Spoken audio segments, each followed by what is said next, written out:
Doc on the Run. We help injured runners run. Today on the Doc on the Run podcast, we're talking about 3 different ways to determine limb length discrepancies in a runner.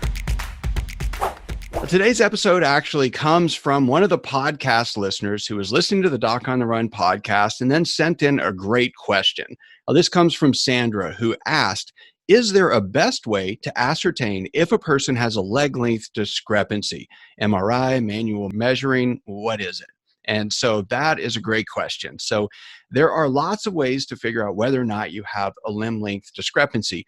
And a limb length discrepancy just means that one leg is a little bit longer than the other. That can happen 2 different ways. One way is if you have some kind of injury that makes you stand in a way that effectively creates a limb length discrepancy. Like, for example, if you stood with one leg on the curb and the other in the street in the gutter, well, you would have to compensate or stand differently to hold yourself there. And sometimes when you get an injury, you can compensate and get what we call a functional limb length discrepancy, meaning that you're holding yourself in a position that makes one leg kind of longer or shorter than the other. But what I think Sandra's actually talking about here is a structural limb length discrepancy. And that means that one bone is actually longer than another or positioned in a way that makes it longer than another. And that can happen.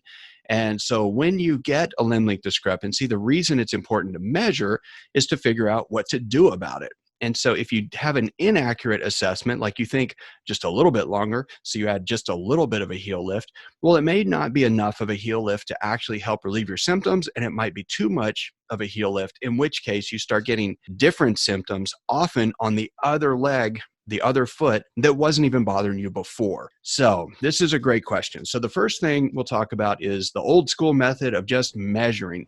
When we do that, we take a tape measure and we actually measure the limb length, which is usually done by putting the tape measure on the front of your hips at what we call the anterior superior iliac spine. So it's a little pointy prominence on the front of your hip bones that you can easily feel and find. So we hold the tape measure there, and then we measure to the ground, or in most cases, we measure to this specific bump where you can actually feel on the inside of your ankle this lump of bone right here.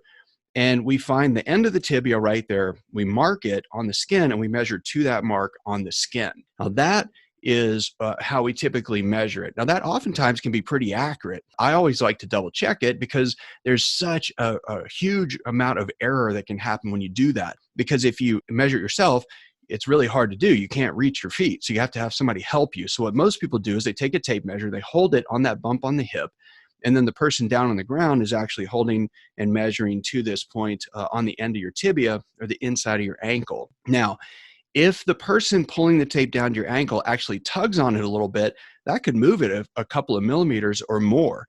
And if you have a limb length discrepancy that's only 2 millimeters and you pull on the tape and you are 2 millimeters off, then you could either add 2 millimeters or make it appear that you don't have a limb length discrepancy at all. Most recently, I saw someone who actually was having problems. She had always had problems on one side, so I actually measured her. And what I came up with was a 4 millimeter limb length discrepancy. But I told her, I said, look, there's a lot of room for error when you're doing this with a tape measure. So I think that we should double check it with another imaging study to actually get a more accurate assessment and see if I'm right or not. And I told her, I said, we could go on with this if you want, but that's not what I would personally do. But that's the first way to do it. Just old school tape measure, measuring the actual length of the 2 limbs and then comparing them.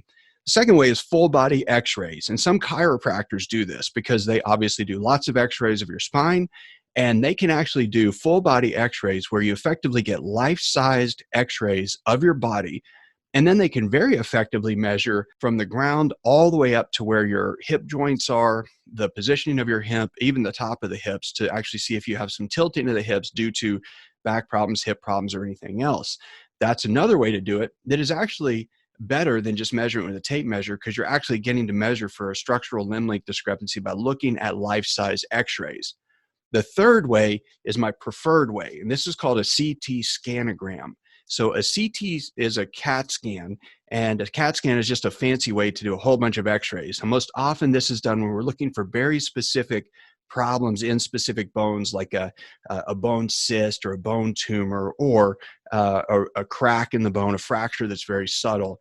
And CTs are great for imaging bone because they use basically x-rays to do them with a computer helping. But a CT scanogram is basically a very, very low radiation version of a CT scan that just actually does more or less a full body x-ray. So we basically just do from the feet all the way up to the hips. We get a full length measurement, and then we can individually, with a computer program, actually measure the length of the tibia, the length of the femur, the length of the entire extremity, all of that stuff pretty accurately. Now, the reason I bring that up is that patient who I had measured with the tape measure, and I came up with a 4 millimeter limb length discrepancy. Well, we got a CT scanogram. Turns out it was exactly 4 millimeters, and her tibia on one side was 4 millimeters longer than the other tibia.